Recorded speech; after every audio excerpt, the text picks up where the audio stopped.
session looks at addressing inequalities.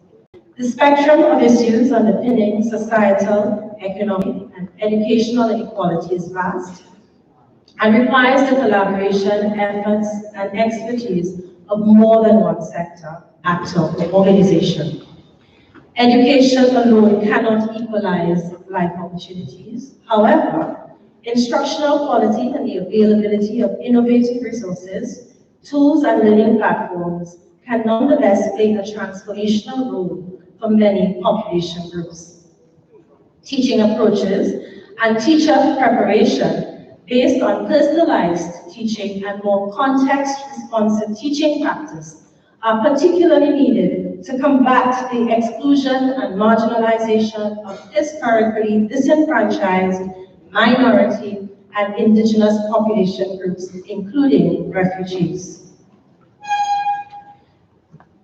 During Plenary 2 at this year's TTF Policy Dialogue Forum, we are gathering insights and perspectives from a number of panelists, including ministers of education, decision-making, teachers, developmental partners, and education experts around 3 key questions.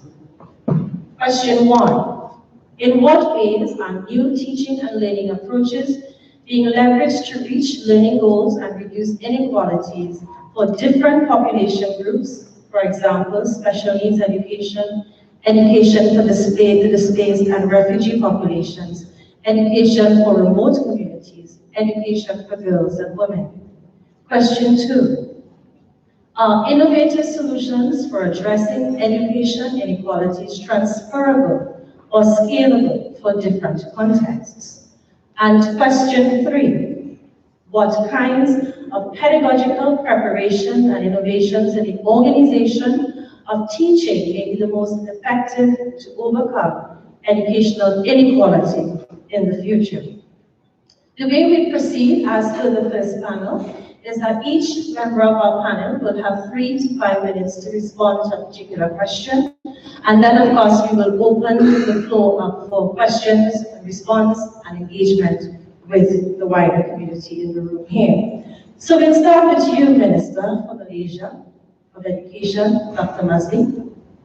This morning you were in a round table with peers from other countries where you shared your ideas and experiences around the futures of teaching.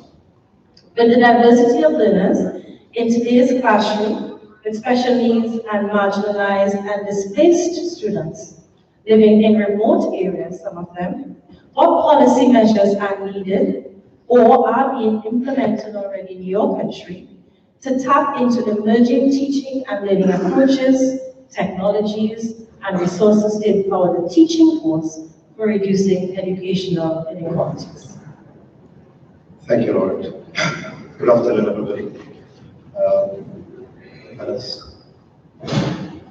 Talking about inequality, or equality, or inclusivity, or diversity, they have different connotation, according to different countries, according to different community, according to different regions.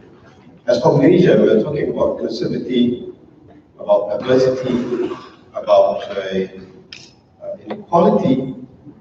It is more addressing the accessibility to quality education, the quality education of the people. How much room they have, how much opportunity they have to access to the quality education. When it comes to Malaysia, at the moment we're moving away from a very centralized education system into giving more autonomy to school districts and also to school leadership to make more contextualized and localized decisions. Head teachers and principals need to be empowered to make their own decisions to deal with those kind of issues because they know the best of their own students, know the needs of their own students, and also the school district should be empowered. Again, it depends on the system that we implemented in different countries. But for Malaysia, we see that school districts is very important to help school leaders to come up or to empower them to make certain decisions. And the only meaningful way to cut the diversity and in order to implement inclusivity to education is to allow for more freedom and flexibility in program implementation and curriculum design. That's the only way. And to have a one-size-fits-all solution and approach, not only it is inappropriate, but also it will disempower the schools, school leaders, and also the community. When we talk about inclusivity, it's not only about the access to quality of education, but also the share of responsibility in implementing all the policies. Hence, we need to be inclusive in terms of having more stakeholders to get involved in implementation part. I know anywhere we go, when we talk with other ministers of education, they said, yes, we have a lot of great policies here and there, but the major problem comes during the implementation period. And I think that's a global problem. So in order to overcome this implementation problems, we need to empower the stakeholders. Get all stakeholders to get involved. Not only the PTA, community, NGOs, but also other ministries and agencies to get together. Because in Malaysia, we believe in education is for all, and education is everybody's responsibility. The same goes with the idea of special needs education, or education, quality education for the indigenous people, at least in Malaysia's case, or the Aborigines, or for the rural people. Again, we got all the stakeholders to get involved. The NGOs, other agencies, other ministries, because we believe that it's a responsibility to educate the children and to ensure quality education for everybody is not only the responsibility of the Minister of Education, and it's not only the responsibility of the schools. It takes the whole village to educate a child. And again, when we talk about inclusivity in coming up with policies and also to implement the policies, the bottom-up approach is very crucial. There's no longer time for the top-bottom decision-making or orders or instructions. It must be from the ground because people know better what comes up. School leaders, schools, community, they know better what comes up. The community, the stakeholders. So engage with all the stakeholders, especially the teachers' union. Because in any decision you want to make, any implementation of those policies, you really need their support. Thank you very much. Thank you for that, Minister. Raising very important issues around involvement if you're dealing with inclusivity, the importance of collaboration. We want to move to the Minister of Education, Sudan, Minister Mohammed El Tom. And Minister, again, from that perspective around policy, how valuable are emerging teaching, learning approaches and educational technologies in your country as it relates to reducing educational inequalities? Thank you. Of course, they are important. I mean, we live in an age which is to a large extent shaped by advances in technology, scientific discoveries. So we have to be part of this process. Now, as far as the inequalities in my country are concerned, they come in a variety of types. Sudan is a federal state. It's comprised of 18 states, and the responsibility for education is distributed over the federal ministry and the state ministry of education, and each state is comprised of localities. And localities are essentially responsible for the administration and financing of primary education, whereas the state ministry is responsible for the administration and financing of secondary education. And the federal state is largely responsible for overall policies and preparation and training of teachers and the curriculum. Those other other matters, but these are the main responsibilities of the federal ministry. And this puts us in a front of a major problem, because the federal ministry decides on the curriculum, it's a national curriculum, decides on the qualifications of teachers, but not on their deployability. All this is done by the states and the locality. And we observe that there is a major inequity resulting from the deployment of teachers. You would find that teachers who are qualified and well trained, they tend to be found mostly in major urban areas, especially the capital, for obvious reasons. That's where the concentration of wealth and power is. But the federal ministry, there's nothing they can do.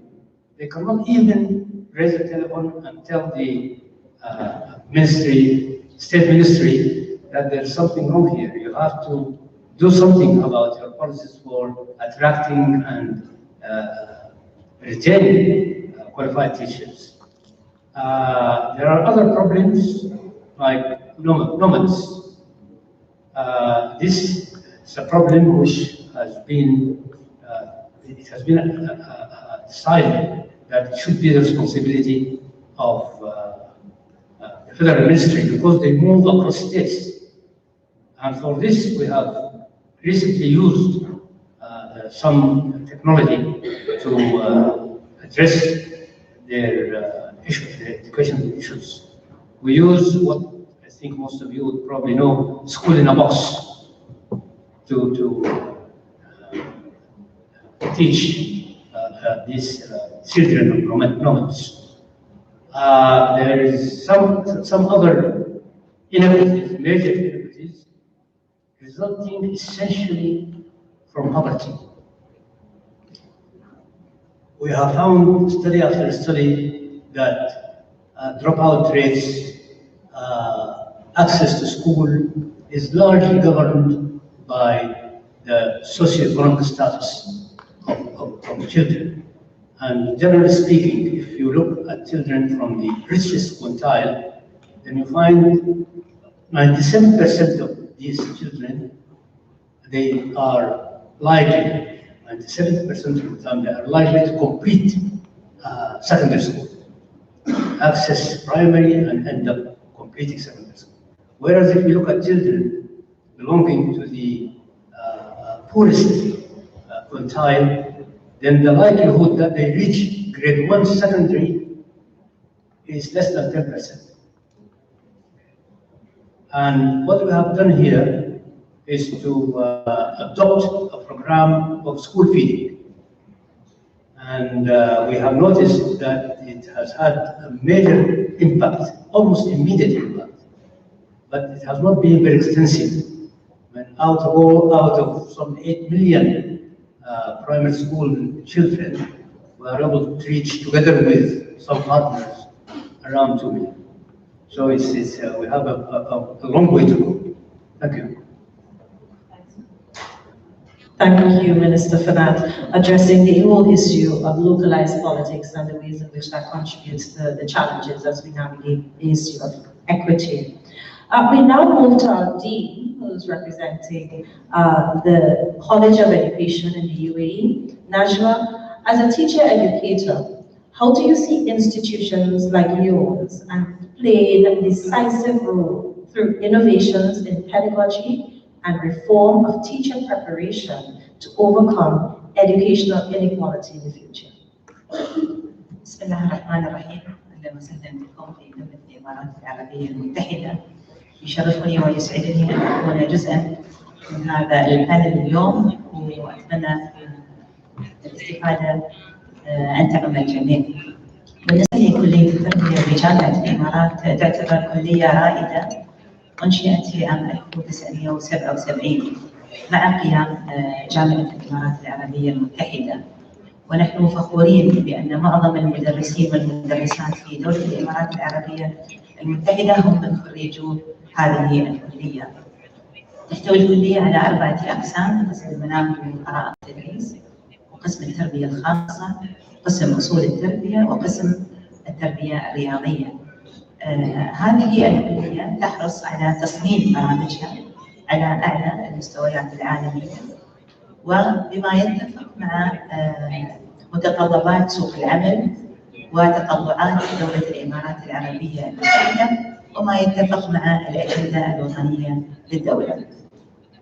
قامت الكلية أيضا بعمل شراكات كبيرة ومتنوعة مع عدد من مؤسسات التعليم العالي، سواء كانت داخلية في دولة الإمارات أو كانت خارجية، وعمل اتفاقيات مع هذه الكليات لإلقاء الضوء على أحدث النماذج التدريبية والتأهيلية للمعلمين. ونجحت الكلية في الحقيقة في استقطاب عدد كبير من الكفاءات التدريسية من مختلف دول العالم. وعندما نتحدث عن عدم المساواة، لا أرى أن في دولة الإمارات العربية المتحدة هذا المفهوم بمعناه الحقيقي في عدم تكافؤ الفرص. نحن نرى أن في دولة الإمارات، وخصوصا بالنسبة لمؤسسات التعليم العالي الحكومية، الفرص متاحة لجميع الأطفال وجميع المتعلمين للتسجيل في هذه الجامعات، وهذه بالتعليم في دولة الإمارات تعليم مجاني. ولكن ربما يتمحور مفهوم عدم المساواة في موضوع التأهيل والتدريب للمعلمين، الذي بات محورا رئيسا في نجاح العملية التعليمية بشكل عام. وتسعى كلية التربية لإعادة تشكيل برامجها حاليا لمواكبة هذا التغيير الحاصل. نحن نعلم بأن العالم متغير، ومخرجات التعلم يجب أن تكون أيضا متغيرة ومتوافقة مع هذا التغيير. لذلك نحرص أن تخرج كلية التربية كفاءات وطنية تتمتع بمهارات عالية لمواكبة هذا التغيير. الآن أصبح الطالب مطلع على كثير من الممارسات التعليمية من خلال تليفونه أو من خلال الآيباد، فهو يعلم بأن مثلا التعليم في فنلندا حقق مستويات نجاح عالية. يعلم أيضا الطالب بأن المنافسة على الاختبارات الدولية أصبح مطلبا مهما لدولة الإمارات.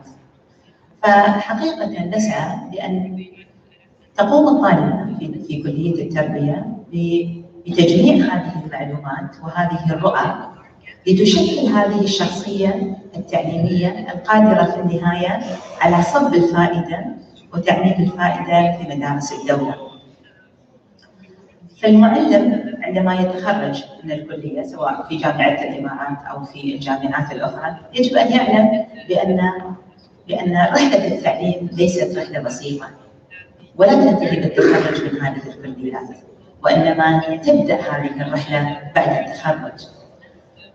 وإن لم تكن هناك برامج تسعف وتساعد هذا المتعلم منذ البداية على تشكيل هذه الشخصية القادرة على مواجهة التحديات المستقبلية، فنحن نكون في كلية التربية لم ننجح في تخريج هذا الطالب أو هذه الطالبة. ونقطة أساسية أيضا ربما تعاني منها الكثير من الدول العربية أو الدول العالمية في موضوع عدم المساواة، أن نحن في الحقيقة في كلية التربية وخصوصا في برامج البكالوريوس ينقصنا العنصر الميل سايد، العنصر الذكري.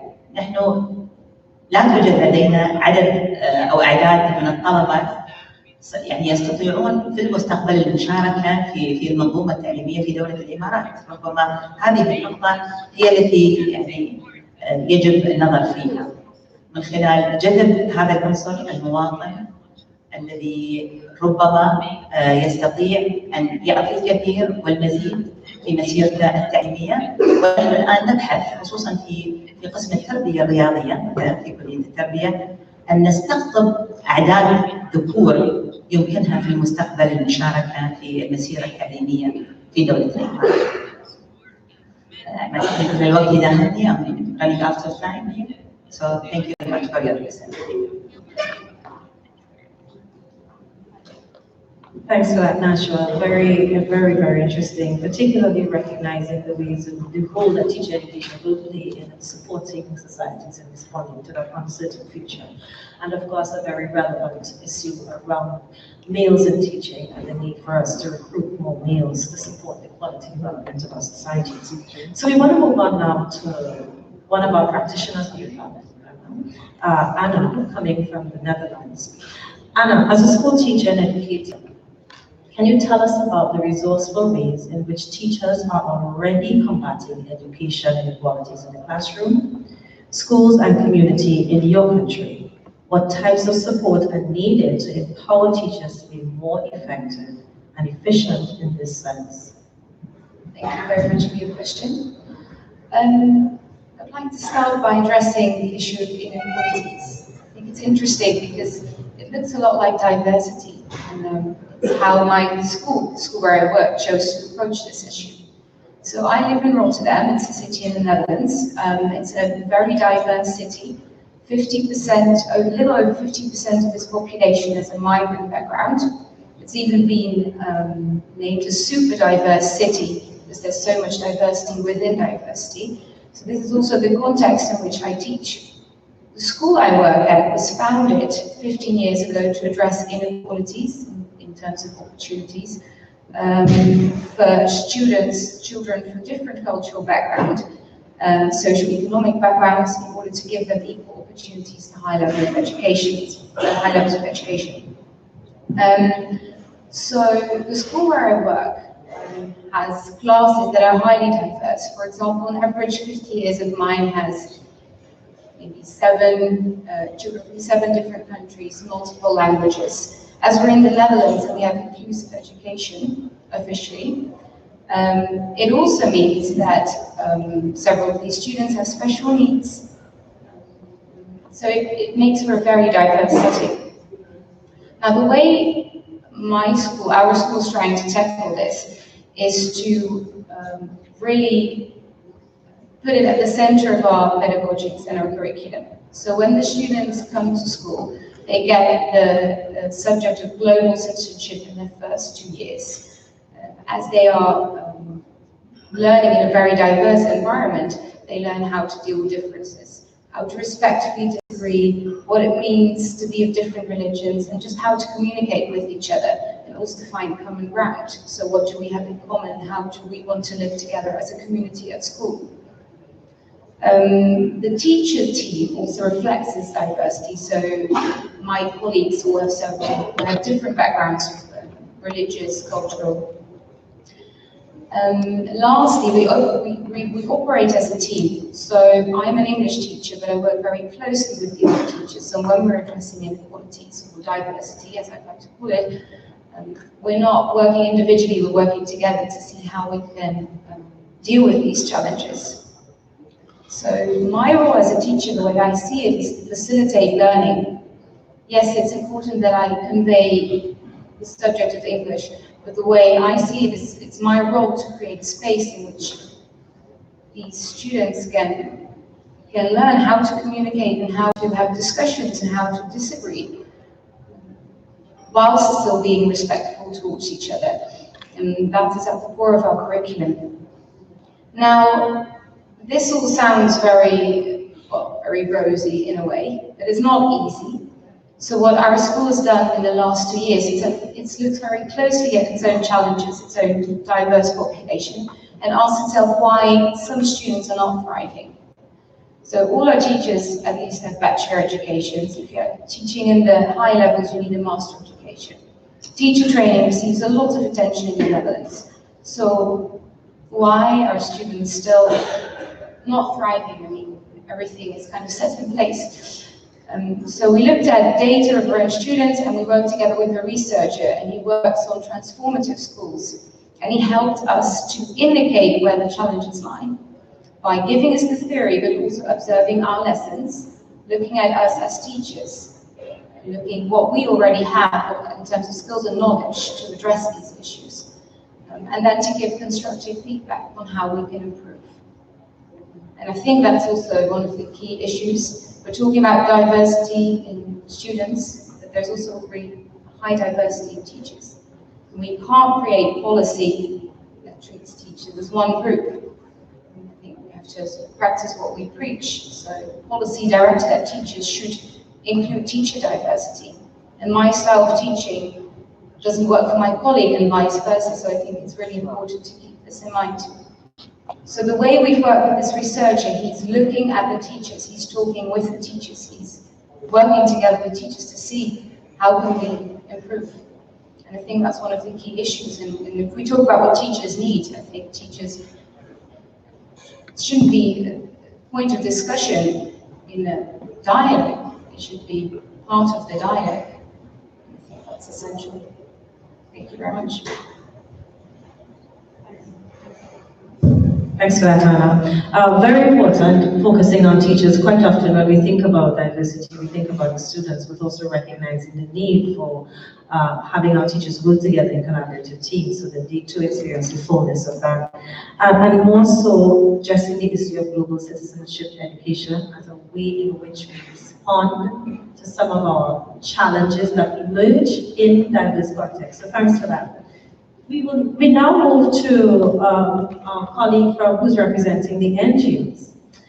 G, from the perspective of NORAD, in particular, and from the viewpoint of an NGO engaged in education in general, can you share with us your knowledge of innovative solutions for addressing education inequalities that are shown to be transferable and or scalable in different contexts?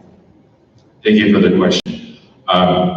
Just a little background information about NORAD. We are a global network of educators, policy researchers, and also policymakers.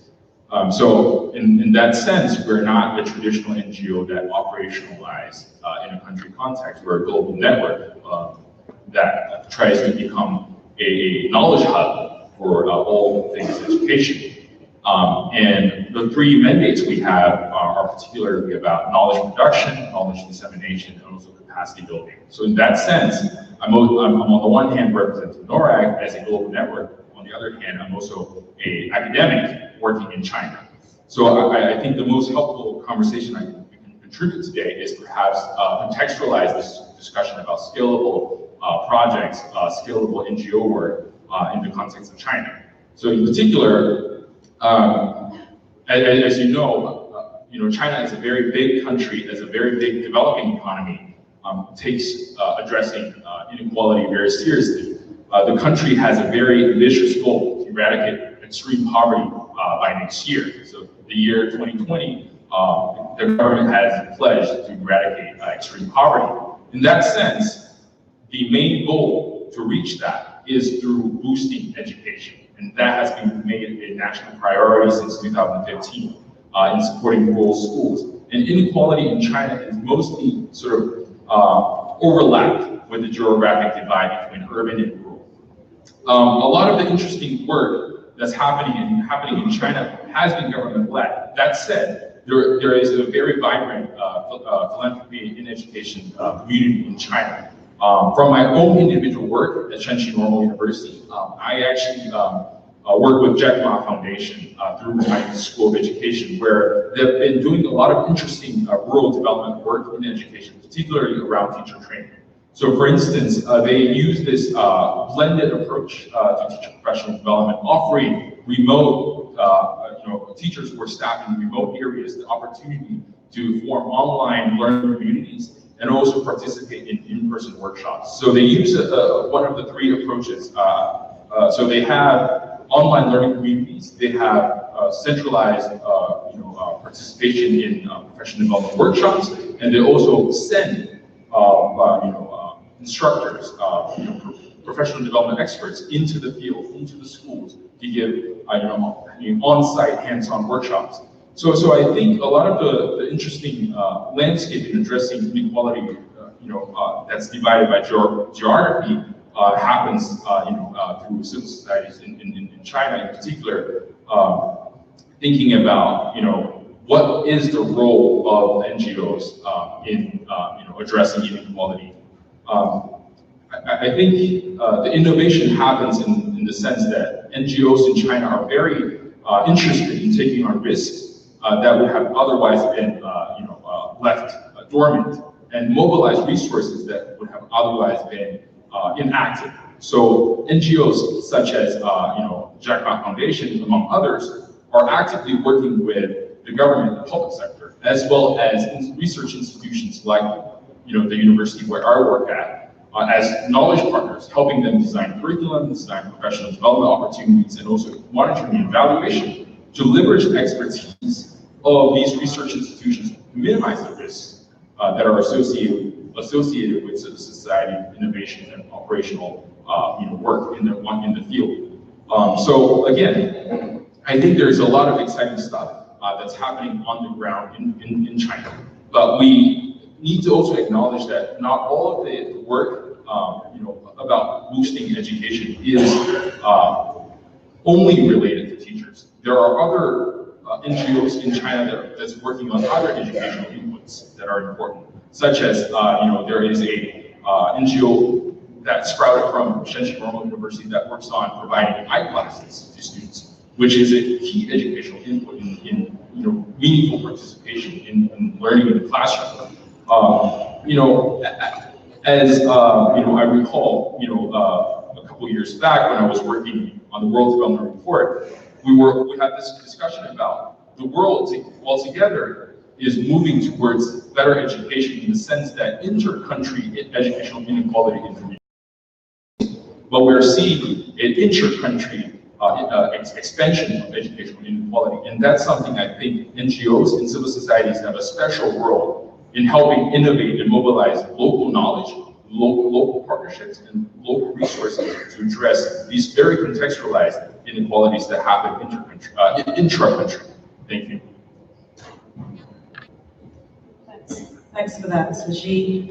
Raising some very important issues around the whole question of taking on risk and mobilizing resources that typically the government will have some challenges with, and recognizing that even in inequality, there is diversity in the quality and kinds of inequalities that are recognized. So thanks for that very important point. We want to move on now to our colleague who's representing the private sector, James. You represent a private foundation on this panel. While governments have the primary responsibilities for education provision, taking off from where G ended, the private sector is more and more folded into the education sector through public-private partnerships. From your organization's experience working in low-resource contexts and the developments you see at the global level, how might innovative practices be taken as templates for exemplary practice taken to scale or transferred in a way that is affordable and cost-effective? Thank you for the question. I'll talk a bit about our approach to supporting inclusive education interventions through partnership building and technology, with a few very quick examples of our work. I think the big shift for the MasterCard Foundation recently has come with our move to the launch of our Young Africa Works strategy, which is aiming to connect 30 million young people across Africa with jobs that they find dignified and fulfilling. And equitable access to education and skills training is a really big part of the Young Africa Works strategy. But this also entailed a big shift in the way that the foundation works and the way that we fund programs. And we moved away from a partner-led approach where we supported programming across the continent to a bit more country-focused approach where we're working in a smaller set of priority countries and partnering much more closely with government and ministries of education as well as the private sector to identify some of the key challenges and opportunities that need to be addressed to connect all young people to high quality education and skills training. And this has really allowed us to be a lot more strategic about our investments in improving equitable access to quality education and ensuring that we're aligned with local education priorities and realities on the ground. So the vision of the foundation overall is that we believe that all people, no matter what their starting point in life, have an opportunity to succeed. And we think that education, connection to financial services and skills training are all really important ingredients in making that opportunity a reality. And Education, the foundation mainly works in secondary level education and tertiary education, and we know that at both of those levels, there's a disproportionate exclusion of women, young people with disabilities, IDPs and refugees. And our programming is focusing increasingly on these areas to make sure that all young people have access to quality education.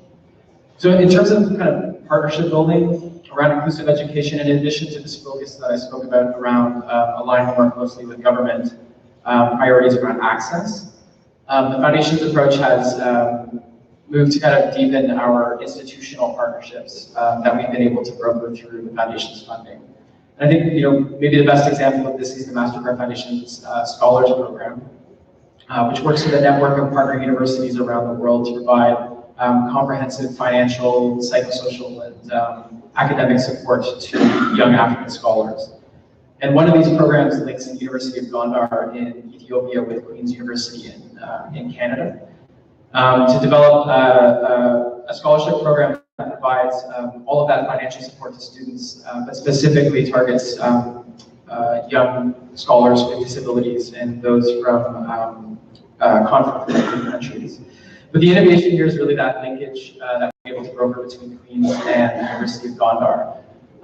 Both of those universities are working together and collaborating on the development of an occupational therapy program at Gondar University to better serve students with disabilities and also provide employment opportunities to graduates of that program. We're also expanding the Scholars Program to include new partnerships with academic institutions who are able to provide specialized support to students with disabilities and recruit more students from conflict-affected countries in a network of new African-based academic institutions across the continent. I think finally I'll just kind of end by talking very quickly about our work in technology, because I think we really see an important role for technology in supporting inclusion and accessibility in education. And so to bring together thought leaders in this space, the Foundation's launched sort of an unwieldy name at the moment, but something we call the Center for Innovative Teaching and Learning in ICT, which is based in Kigali, Rwanda, but has a pan-African scope and focuses on working closely with edtech entrepreneurs, African governments, and other stakeholders across the continent to support innovative solutions to improving the quality, accessibility, and relevance of education in Africa. And so we know that educational technology and approaches to educational technology often start with a solution and looking for a problem. And so the center has kind of flipped this approach and has started by engaging governments, ministries of education, and education stakeholders to start to define problems around education quality, and then bringing together edtech entrepreneurs to work on solutions to those problems. And so that's kind of the role of the edtech center. And so just a few examples of some of the work that we're doing in partnership development and technology in support of education. Thanks. Thanks for that, James. Thank you very much for sharing the work that you all have been doing in Africa, recognizing the importance of aligning the work that private sector organizations engage in with government priorities. That's the only way in which we will build sustainability as we navigate. So thanks very much for sharing that. Ladies and gentlemen, the TTF has thematic groups, as you well know, which have also deliberated on the future of learning and the implications for teachers and teacher training. Let me now turn to the representative of the Inclusion and Equity Thematic Group to share with us the outcomes of its deliberations. So Robert, thank you very much. Thank you. I think to begin with, the recommendations are focused on policy from governments, local, national, and international, being holistic and understanding all aspects that lead to inclusive and equitable education, and then breaking that down. The first thing we need is a policy related to what do we mean by inclusive education, and considering an expansive definition of that, meeting the needs of all learners in their community schools. Okay, so that's the first start, a holistic definition that embraces the meeting the needs of all children. And then a couple assumptions that underpin the other recommendations embrace the fact that educational attainment is the biggest indicator of life outcomes. So if you want to improve physical health, mental health, and economic health, educational attainment is at the root of that.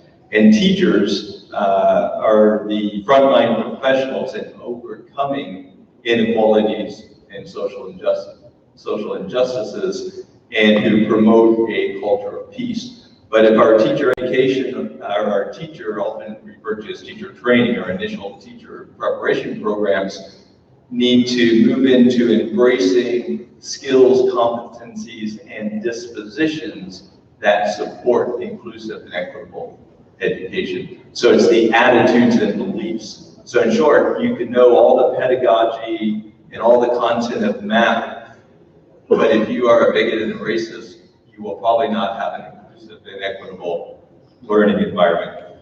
So it's important that our teacher preparation programs go into a holistic education that supports the development of the skills, competencies, and dispositions that underpin inclusive and equitable education.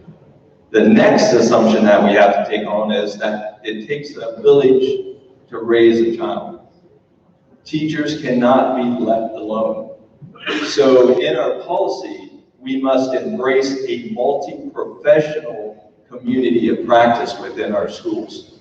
So we want the teachers to promote educational attainment, physical health, mental health, well-being, overcome all these. We have to realize that problems do not start in schools.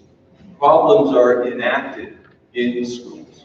So children come to school and bring their challenges there. And we cannot leave teachers alone in promoting inclusion and equity. So if we want a culture of peace, we need all professions involved in the school system. The next assumption we have to take on is, as we get into distributed responsibility of learning, the national and international community cannot leave local people alone. So the biggest indicator right now of life outcomes is your postcode or your zip code, where you are born. So if we move to distributed processes, we must have policies that ensure that rural communities are not left behind because they don't have the economic resources. So in that sense, the other policy to promote inclusion and equity is based around infrastructure. All schools must have access to the infrastructure required to operate the technology that we're talking about. And then we must have policy from the government at the national, local, and international level that supports full and complete access to global knowledge. We cannot have policy that restricts communities from global knowledge if we want to be part of the global community. Thank you. Thanks for that, Robert. So having said that, and what Robert raises in your question of troubling the assumptions of inclusion, I think that's what we've been talking about as we listen to all the experiences here on the panel, and the implications of those assumptions for policy setting, for practice, and in particular for long-term development. We're going to take some time now, just about 20 minutes, to hands are just flying up into the air. I see 2 hands already, and 3, 4, good. I'm seeing you. Let me just finish with the instructions. That'll be nice. What I'm going to ask our persons in the audience to do is ensure that, 1, you keep your questions short and to the point. We want to maximize interaction with the audience. 2, please direct your question to a person on the panel. Yeah, and 3, please don't talk without a mic. So Adam, I'm gonna have you go first. Your hand shot up first, and can I see the other hands that went up? Excellent, good. And the mic is coming to you. Thank you. My first question, I have 2. My first question will be directed to the Minister of Education of Sudan, who rightly point to the fact that poverty or socioeconomic background justifies exclusion to education. And Excellence, you mentioned that when you introduced the school feeding program, access of learners increased.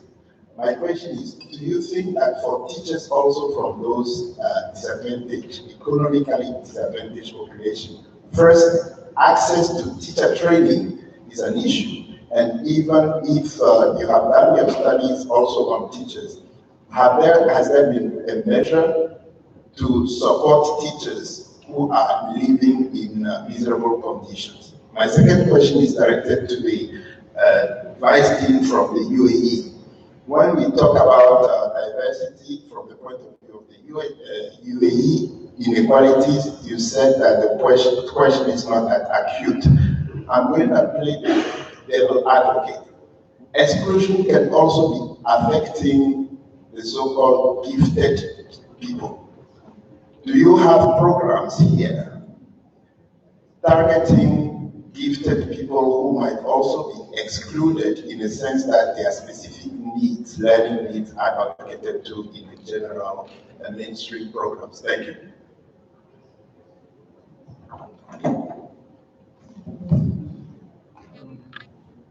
I want to answer your question regarding teachers'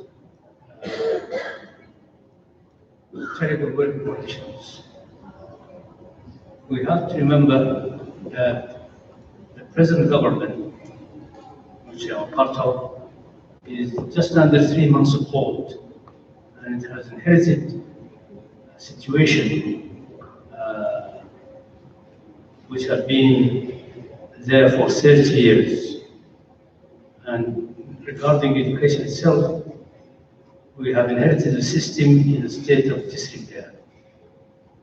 Now, regarding your question specifically, we are very much aware of this, and we are now in the process of preparing a budget for the next year, starting January. And in this budget, we have included two things. First of all, the budget for the ministry as a whole would be doubled. And the government has committed itself to this. And so we hope with an increased budget, we can certainly improve the working conditions of teachers, specifically improving their remuneration and creating a reward system to enhance their motivation. So we are very much aware of the problem, and we will do our best to tackle it as appropriate. Thank you. Thank you for your question. Thank you very much for your question. Thank you very much. Yes, we do have, for example, an special education department in our college, a whole track for gifted and talented students. So we do prepare our teachers to tackle this people in schools, and there are several institutions inside the UAE who are concerned about this people, and one of them is the foundation of Hamdan. They are making a great job, great effort to bloom this area and to prepare whether the students, teachers, the community, parents, to this special people who needs care, who needs to be understood, who need a lot of support. So we do support them, and I think the Ministry of Education also, they do support those students. Thank you. Thank you for that. We had two questions. Hold on. Can we go to the front here first? And then there was a hand down in the back, the lady. Yeah? And we'll take the others. We have three more that I can see. Thank you. Good afternoon. Thank you for very interesting presentations. My comment or question is to Robert. I really commend the adopted definition of inclusiveness, because the children who have a learning disability will be getting probably, or will be their needs met, but there may be many others who have not been diagnosed. And we know that in every child there is a challenge one way or the other. So the adoption of this definition is really an important step forward. It will enable every child to have an opportunity to learn, a widened opportunity to learn, and will make the right kind of instruction available to all. Thank you. My comment on that would be back to why, on a global scale, teacher preparation is not fit for purpose currently. In the fact that it's mainly focused on an instructor-based model. I must, and everything to be contextualized. I must know this, to work with this population, or then I need to know this to work with this. So what we need is a teacher preparation program that's focused on moving away from the instructor model to a facilitation of the learning model. So if the professionals, the teaching profession becomes facilitators of the learning, then they'll be more focused, they'll have a higher level of capacity to meet the needs of all their learners. So that's a key aspect of why we need to move away from an instructor-based teacher training program to a facilitation of the learning process for the professional to have the abilities to facilitate that process for all their learners in the community. So if we want to embrace diversity, which is normal in human, the one thing that is normal in our human experiences is the diversity of our human experience. It's not abnormal to have this diversity or that. This is normal. And we have to move beyond this fact. This is normal and this is abnormal. Okay? And the fact that diversity is normal, and we must be able to meet the needs of that diversity in our community schools. But there is policy that needs to be put in place, a holistic policy to be able to do that. And teachers should not be left alone either to meet all those needs. Thanks for that, Robert. The lady in the back there with the scarf, that's as much as I can make out. You were next. And I'm going to ask the lady with the glasses down the back as well, and there's a guy up front here. So we'll take three of them, and one after the other, and have the panelists respond, and then we'll go back to the audience. Is that okay? Yeah? Okay, thank you. It's a very informative panel. Question is to Anne from the Netherlands. Can you please share with us, if possible, the results of the transformative school research, because this is very interesting. Thank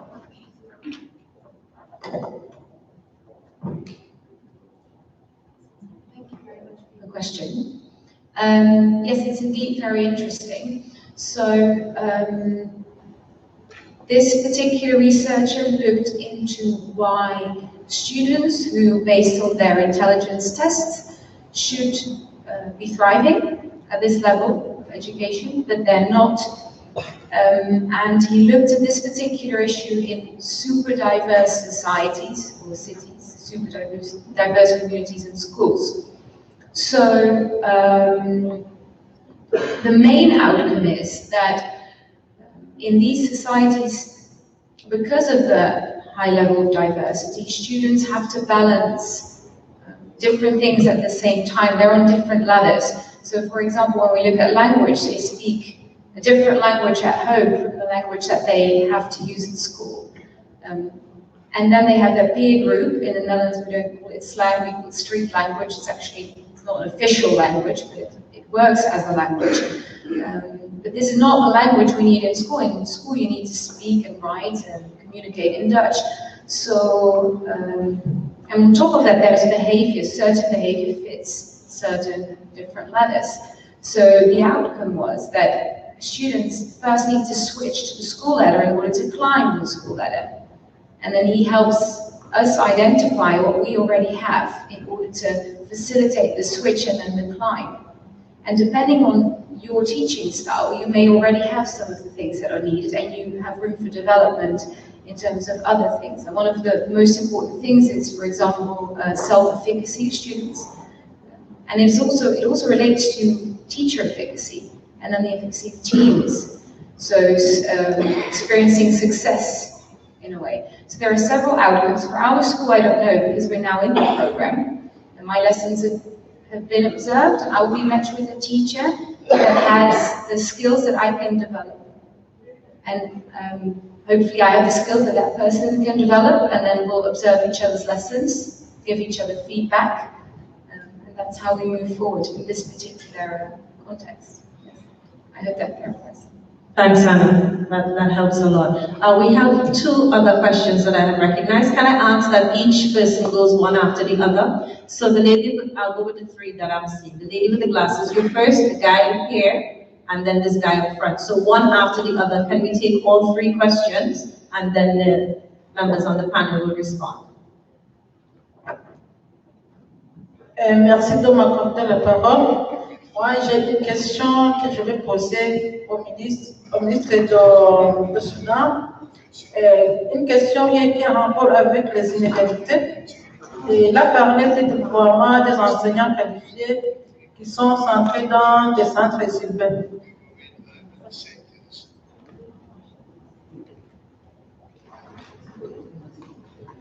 Là, alors, je voudrais savoir quelles sont les solutions qu'ils ont entreprises ou bien qu'ils préconisent pour faire face à cette inégalité. Parce que chez nous, par exemple, face à ce déploiement, on a fait ce qu'on appelle le redéploiement des enseignants vers des centres les plus éloignés.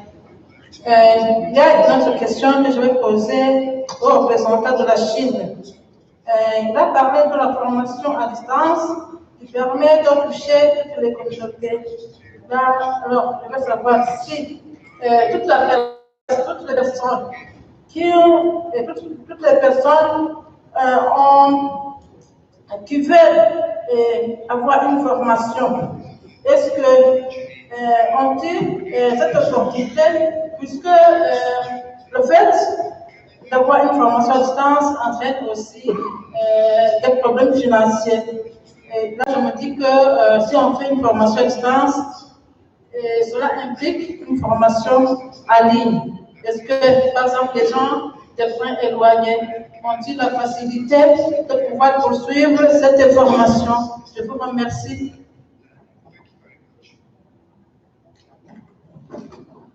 Okay, Minister, I think what I got moving between headphones was the question. The question was about the ways in which we can, in terms of addressing the imbalance between rural and urban teachers, if we can deploy distance learning and online learning to address some of those imbalances. And how is that done in Sudan?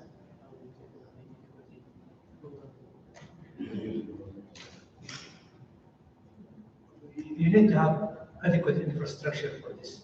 We don't have it at the moment. So we have to use some other means to tackle the issue. And we are doing it through a system of rewards to attract qualified and trained teachers to the rural areas. Thank you. I keep saying let's deal with the questions first. So we'll take the next two questions that we had on the floor. Me? Okay. Thank you very much for Ashley stand up. Okay. Thank you very much, Ms. Gabriel from UNESCO Maghreb. Thank you very much for those presentations, which were very inspiring and very informative. I was particularly interested in the approach of Honorable Minister from Malaysia, mainly with the approaches in teachers development and pedagogy teaching and counter inequality. And so we know all that the 21st century education invites us to revisit and to rethink the role of education, mainly in terms of its economic role, but also in its social and identical role, which is very, very important. The role of educator, the role of the learner also are very important. Now, with regard to the role of the teacher, mainly with this new 21st century challenges, the teacher is supposed to be a researcher.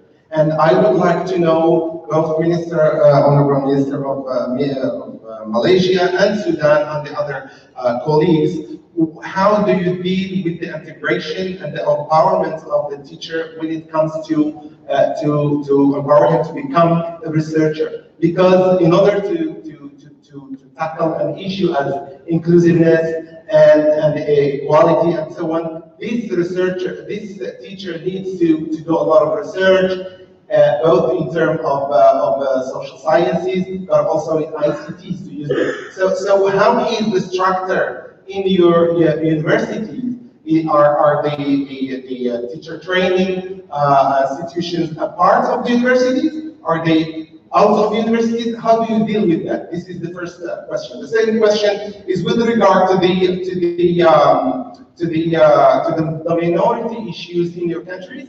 And thanks God that all both Sudan and Malaysia are multi-ethnic, multi-cultural society. So we would like to know, with regard to the curriculum development and the role of the teachers, are the teachers also coming from minority backgrounds that part of the development of teacher trainings, development of curriculum regarding identity, and so on and so on? Thank you very much. Thank you very much. My name is Ismail, UNESCO. I would like to pick the minds of all the panelists from this. I think there's a general consensus that education is an enabler. If you want to see observance of human rights, it hinges on education. If you want to see efforts in conservation of the environment, it hinges on education. But I think that's why there's also a general consensus that education is a public good. The Sustainable Development Goals, all of them hinge on education. We have seen governments that adopt policies that actually mean that education at a state level is not free. Citizens have got to pay for that education. We have seen liberalizing education systems in some countries where the private sector comes into play to provide education services. I just wanted to get your comments on this. Don't you think this is actually scaling up inequalities in education? Thank you.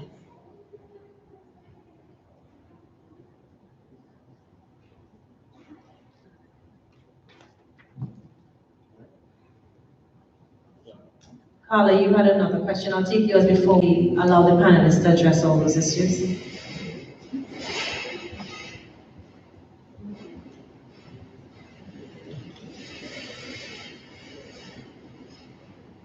Thank you. My question is for the Vice Dean of Teacher Education. You spoke about recruiting males to the teaching profession. I would like to know what strategies, that's something I'm very interested in. What are the strategies you would be using or you would have used to recruit these males to teaching?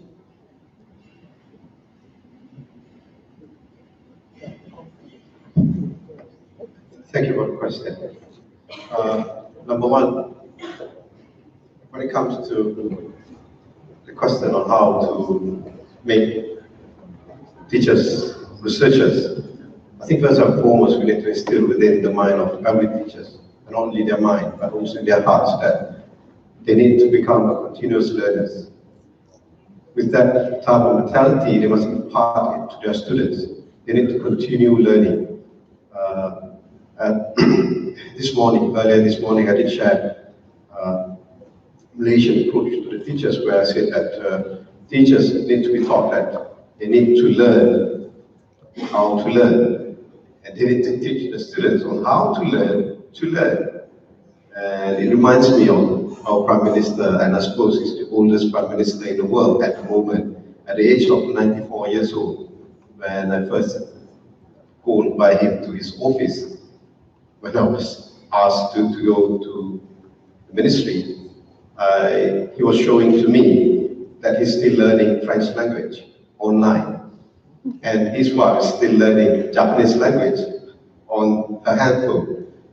And she said, and I mean, he told me that we need to encourage teachers to continue learning and to improve themselves. And it comes into the area of teachers training. I think teachers training or in-service training is very important and it's very crucial, especially when they're dealing with teachers who are handling students with special needs.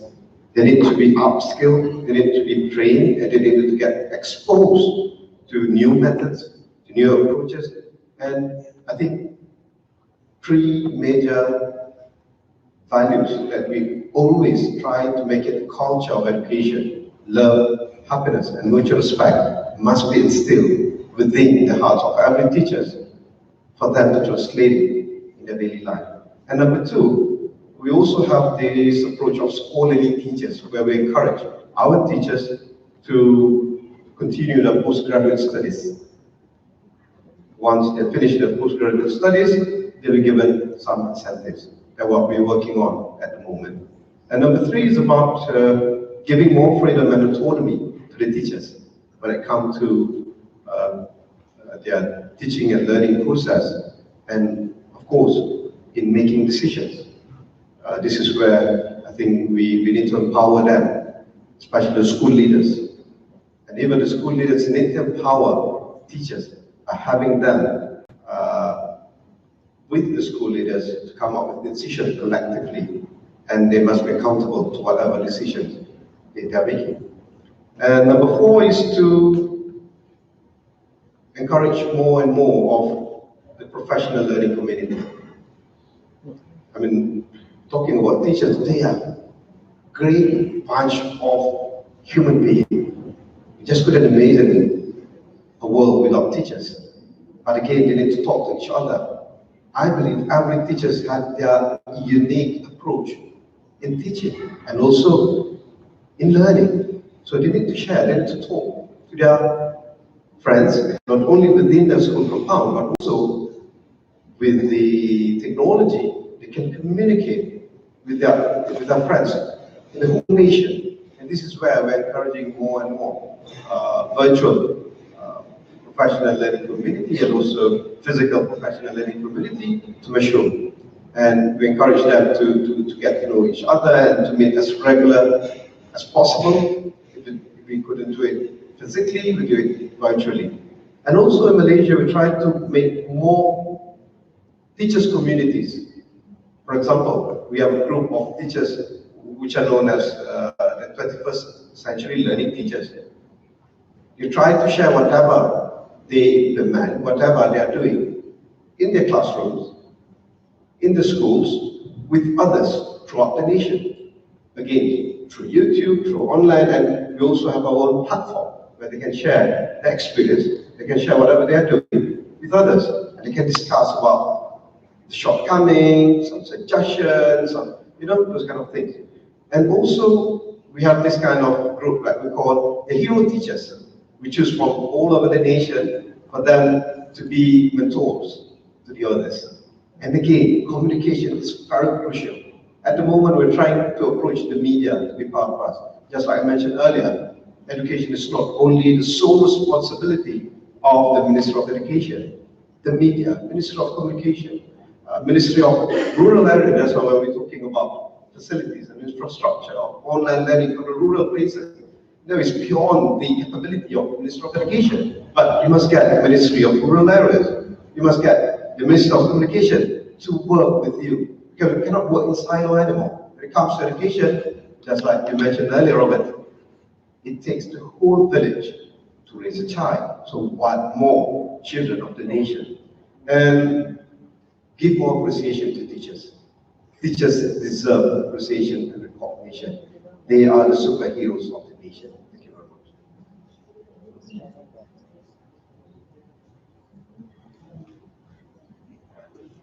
Thank you very much for your question regarding the new recruitment and some of our department. We've tried several things. For example, we try to invite junior and high schoolers to come to the college and to see the facilities we have, to speak to faculty members in the college, and also to meet some of our students. That was one of our process. Second thing, also we tried some of the schools, because of the schooling schedules, and all these obligations for teachers, sometimes they are not allowing their students to come over to the university. So we promised them that we are coming to these schools. So we gathered them in a host school in one of the cities, and allow all the interested students to come and to see our representation regarding, for example, the physical education department. Also, we have tried one step which required external motivator or external motivation, especially the financial element here. We've tried to communicate with one stakeholders that are interested in hiring physical education graduates, and they already paid those students like allowance, monthly allowance, but with some budget cut, I don't think this will be longer activated in our system. So that's why we invited those students, because we believe that if the students just join this department for money will be gone one day, but if they joined it because they love it, I think they will continue with us. Thank you very much.